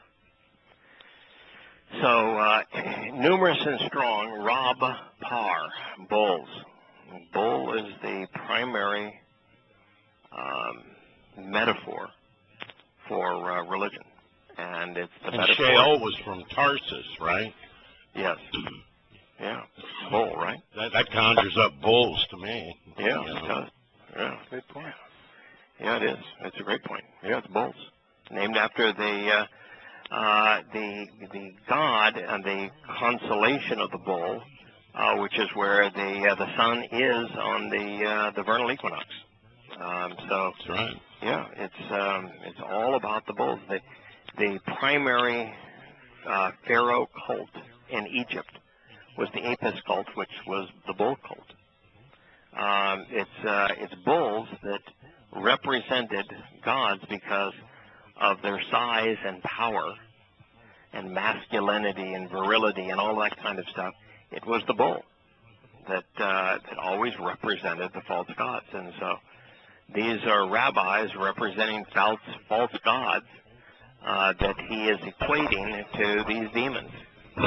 They surround me, aggressively attacking, supernatural. So he says that these particular par are aggressive, they're attacking, and they're supernatural. Powerful, bullish, spiritual warriors. He's describing demons. You know, a demon isn't somebody that vomits up guacamole, you know, in the Exodus. It's not somebody that frosts the window panes of your home, as in the Exodus. It's not somebody that causes your skin to show sores on it, or speaks with his really raspy voice. No, they're supernatural. They're beings that are religious in nature. They're self-exalting, and they're aggressive, and they're what they do. And just to assume, just say, listen, he says, I'm going to use terms, rabbi. I'm going to use bulls because the bull is the primary symbol of false gods, particularly at the time that he is right now, because the sun now is in the constellation of Taurus the bull. Mm-hmm. Why he's celebrating Pesach and Matzah. This is the time of Taurus the bull. So it's the highlight of religion, and he then says that they're serpents. Does Yahweh ever use serpent other than to describe Satan? Yeah, clerics. Yeah, he calls them brood of serpents, but... Well, we have the one on the pole there from Moshe. That's the only positive one there is. That is the only positive one there is, and that's only because the upright pole, though. Right, and it's because the Yahweh said, okay, the snakes are poisonous. Demons are poisonous. They're venomous. With the religions they represent are poisonous, and they're deadly. And so Yahweh said, all right, if you trust in my remedy, if you look to me to resolve the remedy, then the venom of the snake won't bother you.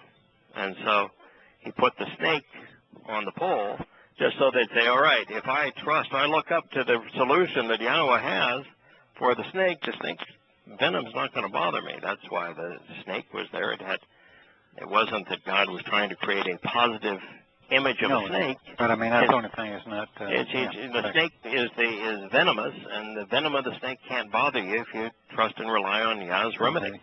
That's the deal. But when Yahweh talked about Satan, and he talked about the penalty that Satan would endure for what he did to misquote Yahweh and to mislead Yahweh regarding Yahweh, didn't he say you're going to slither on your belly? Mm-hmm. He referred to him as a snake. It's a serpent. And when Yosha is describing the nature of Satan, the devil, doesn't he describe him as a serpent? Mm-hmm. Yes, sure does. So these are demons. And so he goes on to say, they have besieged and crowned me in hostile fashion. It's imagine God, soul of Yosha, is down there in Sheol. How are they going to mock him? Are they going to put a crown on him and mock him and say, okay, hey, wow, yeah, God, here's your crown? Exactly what they're going to do. It's what they did. It's like the Romans with the crown of thorns. They did their thing too. Right. Exactly the same thing. They're going to besiege me and crown me in hostile fashion. That's what they did. Yeah, and that does, we know he's talking about demons there because he says they're attacking and they're supernatural. Right. Serpents. Supernatural. Right. Yeah. It says they opened their mouths against me, a raving and roaring lion. This is Arayah. It's a destroying assassin, a beast who preys on others, plucking and tearing me to pieces. It's the word that Yahweh uses to describe the demons. He doesn't call them demons. What does he call them? They're malak, right? Just a malak, yeah. Yeah. What is a malak? It's a controlled messenger. It's a messenger, right? So these malak are opening their mouths. They've got a message. Yeah, they got a message. It just happens to be that their message is venomous, but they've got a message. You know, it's like all the other moronic religious idiots out there. They're always flapping their lips. And in this case, he speaks of the devil not as a wolf tearing people to shreds, but he's using the lion. And I think he's using the lion, the symbolism of a lion, because, you know, it roars. Yeah, it roars. You know, these are malak. These are messengers that are fallen. They're roaring, mocking, demeaning, abusing, hurling insults, picking him to pieces with words, which is really the worst thing they can do. I mean, the physical torture, you're with a soul here. How do you physically torture a soul? Mentally. Can. Right, you can. But the one thing you can do with a soul is you can demean it with words, right? Mm-hmm. Oh, yeah. That's right. Yeah. That's what they're doing. They're using words. They're using what they were created to do in the inverse way. Mm-hmm. Like a river of water, I am poured out and empty. Now, one of the things about prophecy is that Yahweh is very seldom in his prophecy simply linear. He doesn't, very seldom does Yahweh say, all right, I'm going to talk about each moment here in chronological order, and then we're going to go to the next moment, the next moment, the next moment, the next moment. I'm just going to tell you the story in chronological moment. It's not the way he communicates. And we can argue as to why, but in this particular moment now, he's going back and he's explaining crucifixion. Mm-hmm. And the reason he's doing that is that if he kind of walks you through the whole thing, okay, you're just, all right, I'm going to see we've just gone from Pesach, we're going to Matzah, and then we end up with Bakurim. I think what he's trying to do here is to look at, okay, all of this stuff is related. The ordinary flow of time is really immaterial. Never lose sight of the fact that all of these things are related. They're intertwined. And so from a perspective where time simply exists, I want you to have this eyewitness account, but from the perspective of all time, not just the ordinary flow of time that you're stuck in. You know, we're stuck in this ordinary flow of time where we seem to think of beginning, middle, and end. But this is future history that Yahweh is talking about. He's talking about things that are going to happen 1,000 years from then, 2,000 years ago, 1,000 years from the time it was revealed, and 2,000 years ago. He doesn't want us to be stuck in time as we look at this. Have a broader perspective. And so he's going back to now crucifixion. And the first thing he says is, I am poured out. I am like a river of water. I am poured out and empty. This program on circumcision, they said, you know, one of the things about circumcision is that your lungs fill with fluid. And they said, you know, we've done the studies, and crucifixion, crucifixion, I'm sorry. A crucified, well, he was circumcised. Right. He was circumcised and crucified. A crucified individual lungs fill up with water. They're poured out like water. And they said, you know, that testimony of how the sword went up into the heart cavity, and blood came water forth, and then water. That's what happens. Your lungs and even your heart, that sac around your heart, fill up with water. You're poured out and emptied. You lose all of your energy. You lose your heart fails because it can't keep up with the burden, and so and your whole system just pours what fluids you have into your lungs. And then it says, and all of my bones are stretched, separated, and out of joint. That was the other thing they found from the remains of those who were circumcised, is that all of their bones, all of their sockets, the bones were stretched, they were all out of their sockets, and that unless the Romans chose to shorten the victim's torment, their legs were not broken. They were only broken if the Romans specifically said, all right, rather than suffering for 3 days, we're going to have you suffer for 3 hours. We'll go ahead and break your legs and get this over with. Right, because of the fact, we've got another 1,000 people we need to crucify, so we got to use the cross. Enough with you already. But the bones are pulled out of their socket. In fact, they had a person that they came up with a way of crucified without the nails, and they put this person on a cross-like device, but by holding their wrists separate. And they said the agony of the stretching on their upper body, their arms, was just so excruciating. And then they tried to push up with their legs, but then as they tried to relieve the agony of the stretching of the arms, that the legs just turned into your thighs, a quivering mess they just started to spasm. And then the pain of that spasming was just excruciating, so you just ultimately hang by your arms. And what's also interesting is that you would think that if you have half your, if you got both arms out, that each would be holding half of your weight. But what they found when they put actual measuring devices on it and then put weights down below, that each of your arms holds 100% of your weight. Right. And so it pulls everything out of the sockets. It stretches. Yeah, it's because of dislocation. Yeah, that's exactly what that would do that. Your mind is then detached from your body. Yep. Like wax, my diaphragm inside of me is unable to move.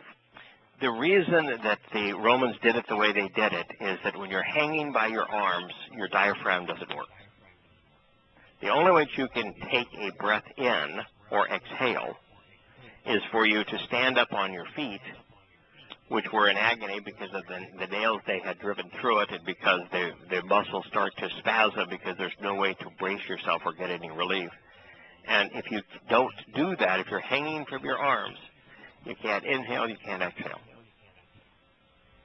And so this is what he says, my diaphragm inside doesn't move.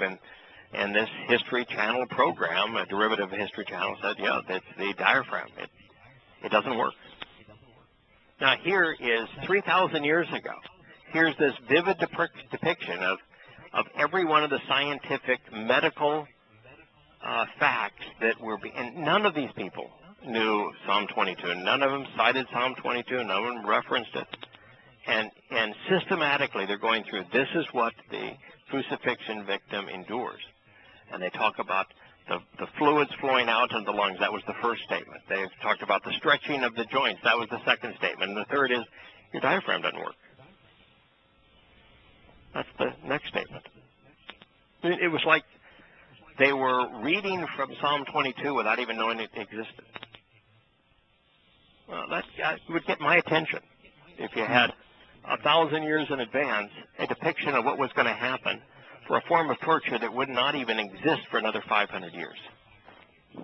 Right, and that's another astounding prophecy in and of itself. And you show these things to people. You can show people, this. You can show them the seed that's clearly a sperm cell, in pictorial Hebrew, and say, they didn't have microscopes back then. None of it really seems to faze people. I don't know why. I don't know either, and particularly since that seed, that sperm, is in every word that would be used to talk about a child with an inheritance. And they can't get it. So here they say that I'm unable to move my diaphragm. Like sun-baked dust, my vigor and strength are withered and failed.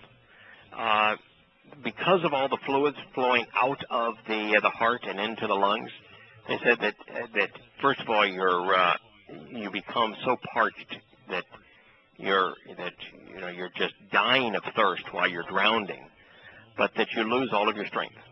The heart is no longer able to pump blood to your muscles. All of your muscles start to spasm. You lose all of your strength, and ultimately you die of just your entire system failing and shutting down. Like sun-baked dust, my vigor and strength are withered and failed. You know, that's exactly what the History Channel presented next. That's exactly what they're saying here. And my tongue cleaves to my gums. You're drowning in your own fluids, and yet you have no moisture. All the moisture in your body is being drained into your lungs because you can't breathe and your heart is no longer functioning properly. And so because you can't exhale and inhale, all this stuff is just draining into your lungs. And what does that mean?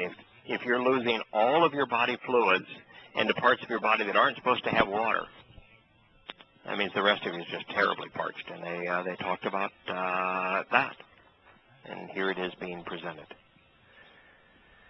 And into the dust and debris of death they have placed me. What does Yahweh says happens to the physical body at the end of life? Turns to dust. Yeah, ashes to ashes, dust to dust. Dust to dust. Yeah. And into the dust and debris of the death they have placed me. Yeah. His body is going to be gone. It's an earthen material of death they have placed me. The body is dead, and it's been placed in a place of death, and it's no longer viable. For indeed, the contemptible and abased yelpers, they surround me. So what happens the moment the body dies? We now transition to the next stage. All right? The body is gone, dust to dust, ashes to ashes. For indeed, the contemptible and abased yelpers, they surround me. This is the Caleb, the loud, attacking, unfaithful, pagan dogs, the evil male prostitutes and lowly of status. Lowly, Paul. Yeah, Paul. Vicious, fanged canines. That's a wolf. Paul. The contemptible and the base yelpers. A wolf. They have surrounded me. They've encircled me like a swirling wind. You know who was probably there? Oh, Paul. Oh, Paul. He was out there yelling. Yeah, sure. Kill him. Kill him. Yeah, kill him. Yeah, out there as he was suffering, yeah. Part of the yelpers. He was Satan's boy.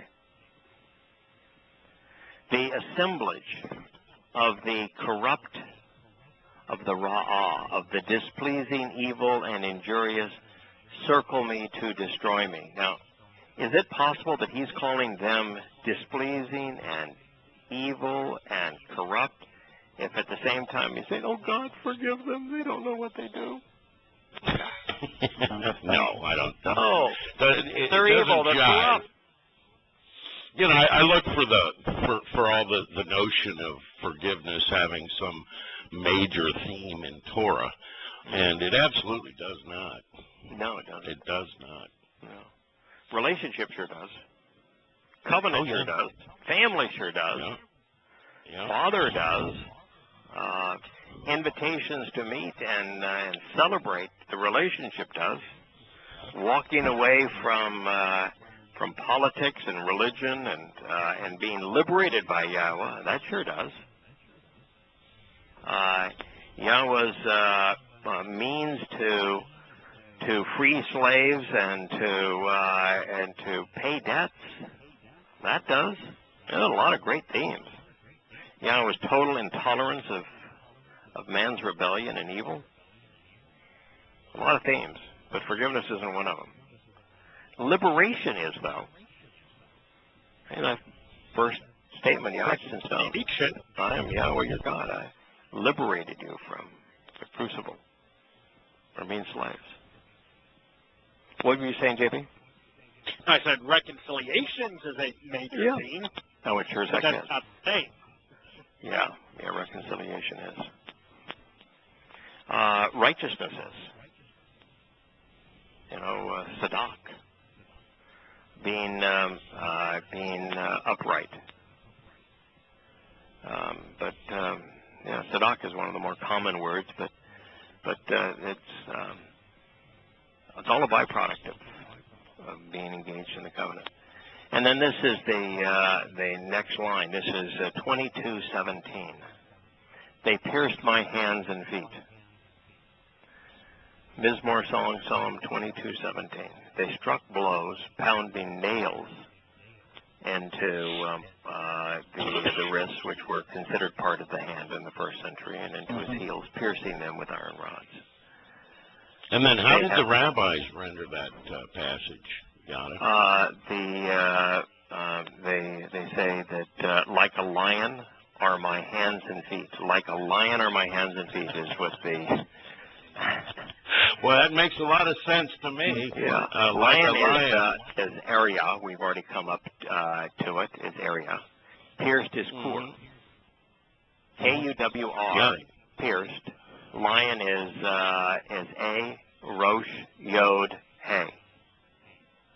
They don't have a single letter in common, do they? No, they don't. It's the word for light, which is ka, does not appear in the text. So you don't have like, you don't have lion, and lion and pierced aren't even remotely similar. They don't even share a single letter in common, which means that the rabbinic counterfeit was deliberate and purposeful. It's as deliberate and purposeful as changing Yahweh's name to my Lord, Adonai. Same level. They have pierced, kur, my hands and feet. And the piercing, the kur, is a very specific term. It speaks of boring into the flesh with a dull, piercing instrument of metal that has been forged in a smelting furnace. Spear. A Roman nail is what is being described here. No, a spear would be sharp. Yeah, yes. No, this is a boring into the flesh with a dull, piercing instrument of metal that has been forged in a smelting furnace. That's what a core is. I've seen pictures a Roman of nail. They're kind of square and long, and they are crude. Yes. They are crude. Yeah, this idea of the sharp nail, that didn't exist back in the day. And by the way, what's interesting is that prior to about 50 BCE, their crucifixion only existed with the Assyrians. The Assyrians invented the torture. And the Assyrians invented it right around 300 BCE. The Romans, starting about 100 CE, changed the Assyrian methodology to using nails, because the Assyrians simply used ropes. And so there's only one time in history that it took place this way. And that time in history is when Rome did this to Yosha. And, you know, to have in the Dead Sea Scrolls a prophecy that was written 1,000 years before the event that speaks of the specific implement that would be used by Rome to perpetrate crucifixion, which has been described here. You know, 1,000 years before it was done in this way. How much more do you need before you recognize, well, this was inspired? Every and it wasn't just in the detail. DSS. It's in the oldest script of Psalm 22 ever found, and it's also in the Septuagint. And they all say, pierced my hands. All say pierced. Yeah, of course. So we have to ask ourselves what the 11th century CE Masoretic text, why they changed that. Yeah. Right. Yep. In fact, what I wrote at the time was, if what I claim regarding this prophecy is true, that Dode wrote that his hands and feet would be pierced, then the scriptural text predicts Yahushua's crucifixion 5 centuries before crucifixion was conceived by the Assyrians, and nearly 1,000 years before the piercing style of Roman execution was invented. Moreover, since crucifixion has been banned for a millennia, this form of suffering must have occurred in our past, not in our future. And if what I claim regarding the alteration is true, then the most esteemed rabbis are liars who should not be trusted. The Talmud is trash. The authors of the oral traditions are deceitful men who are willing to alter God's testimony to suit their own agendas. I don't think there's any other rational, moral, discerning conclusion than you can make of this, other than to add, it is absolutely certain that Dode was inspired by God. He is writing an eyewitness account that is the most accurate account, a scientifically accurate account, a historically accurate account, a medically accurate account, 1,000 years in advance of what occurred. Well, he was sharp, but he wasn't that sharp. The 3 most important days in human history, and he's depicting them as an eyewitness. Mm-hmm. Yeah. He's a sharp dude, but no. This is all inspired.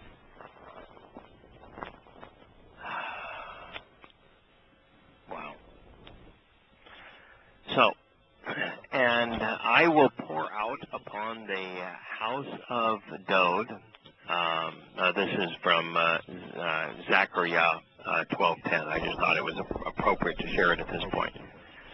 But this is Zechariah 12:10. And I will pour out upon the house of Dode and upon those who dwell in Jerusalem the spirit of mercy and of requesting undeserved favor. And they shall look to me, whom they have actually pierced, and they shall choose genuinely mourn for him as one mourns for an only begotten son. And they shall bitterly weep over him, similar to the anguish over the loss of their firstborn child. Zechariah 12:10. So as it relates to his hands and feet being pierced, God's telling you that finally his children, Israelites, Yahudah, will come to realize that their forefathers did this.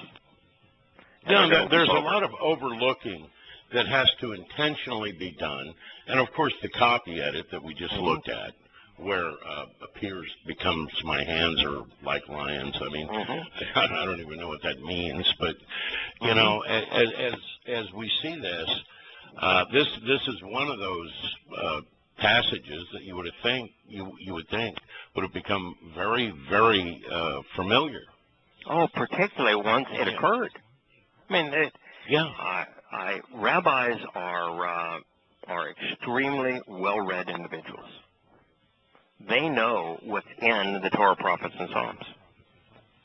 When this actually happened to the individual who qualified in every possible way for the one that was discussed here, and it happened exactly this way, they knew what they did. They knew exactly what they did. So why would people blindly follow them for 2,000 years thereafter? It's just so sad. That's the way it's always been. I've shown it to people. I've shown it, and I've shown this to rabbinic Jews. I said, "Do you want to explain this to me?" Yeah. And I've yet to have anybody even make an attempt to explain it. Can't process it. Well, I only had one say we don't have a word for pierced. Well, okay. Well. I don't know if you do or don't, but in Paleo Hebrew you surely do, because here it is. Yeah, here it is. Yeah, exactly. You know, so This is God doing what God does. He says, I'm going to tell you what I'm going to do, and I'm going to do what I've told you I'm going to do, and then I'm going to explain what I'm doing, and I'm going to tell you this from as many different perspectives as are possible, in as many ways as possible, and I'm going to tell you well in advance to give you the best possible opportunity to understand, to know, to understand, and therefore capitalize on what I'm doing. Well, that's what I'm sorry. Go ahead. Well, it goes on into the next passage where he says, "I can count all my bones." Right. Right. They stare at me and delight in it. Okay, in what they've done. I can count all my bones. So this was also about none of the bones being broken. Which is right. There's a group of imbeciles.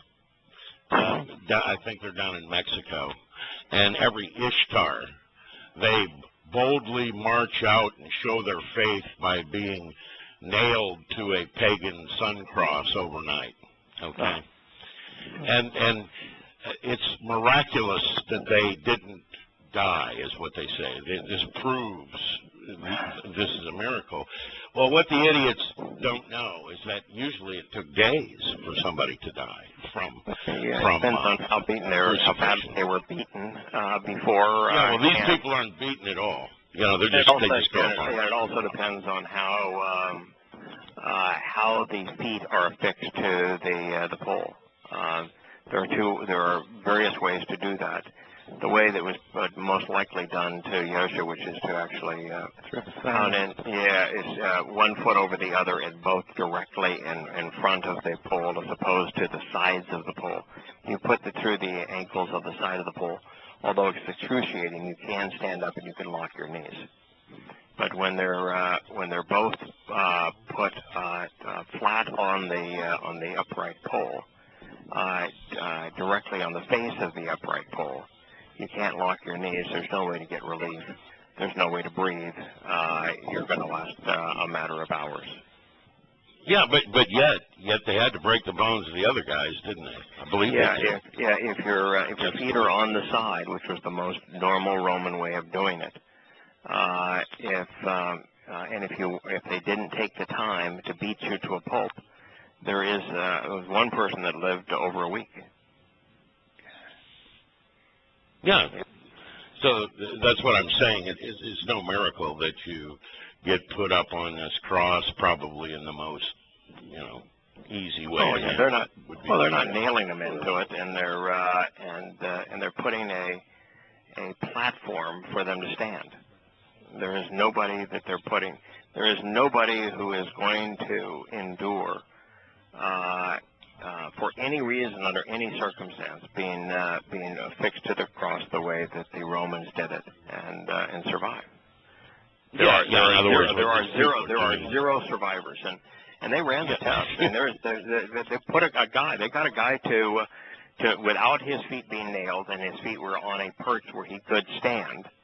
Couldn't lock his knees, but he could stand. And he endured it for about 15 minutes and just said, that's it. I can't do this anymore. The agony is just too overwhelming. 15 minutes longer than I would have made it. Yeah, it's about 15 minutes. And so, no, it's you're making a mockery of it. But what did Yosha and Yahowah say? Don't be about my business. This is about my business. This idea of you thinking that somehow you're doing a good thing by trying to recreate what I've done. It makes you're saying, well, that you must be perfectly Torah observant because you're capable of taking on other people's sins, or you're saying that what I don't need your help. It's insufficient. Yeah, it's insufficient, and that somehow I need you to make a contribution to your salvation. Either way you look at it. Oh, it goes right back to Paul saying that he completed it. Exactly. Yeah. Exactly. It's just plain stupid to do this. Well, no, I mean, they're religious goofballs walking up and putting on this show of their faith, is what they say. Yeah, it's like those who... it's astoundingly stupid. Yeah, it's just stupid. It's absolutely stupid. And, you know, I have all these guys walking in front of them that have done this before. It's all part of the little pagan ritual they put on. Yeah, and where does Yahweh tell us to do that? Nowhere. Nowhere. Doesn't Yahweh tell us constantly, you know, what you ought to do is observe what I've written, listen to what I have to say, make the connections, understand it.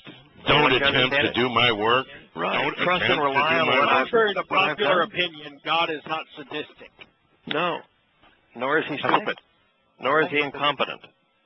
We get to celebrate the event and thank him. Yeah. Nor is he inarticulate. Enjoy who he is. He is extraordinarily articulate, the universe's best communicator, the ultimate teacher, and the offering the most dependable and trustworthy opportunity in the universe. Get to know what he's offering. Get to know who he is. Don't go off and do something stupid. The smart thing is pay attention to what he wrote, observe, listen, think, and then respond. You know, he put up with a lot to make this offer to us, and that's why we're reviewing the 22nd Psalm. He endured a great deal so that we could be the beneficiaries. Well, fellas, we've done more than our 2 hours, so it is time that we say goodnight. Thank you. Yeah, thank you all. Yeah, I've enjoyed it. And always a pleasure.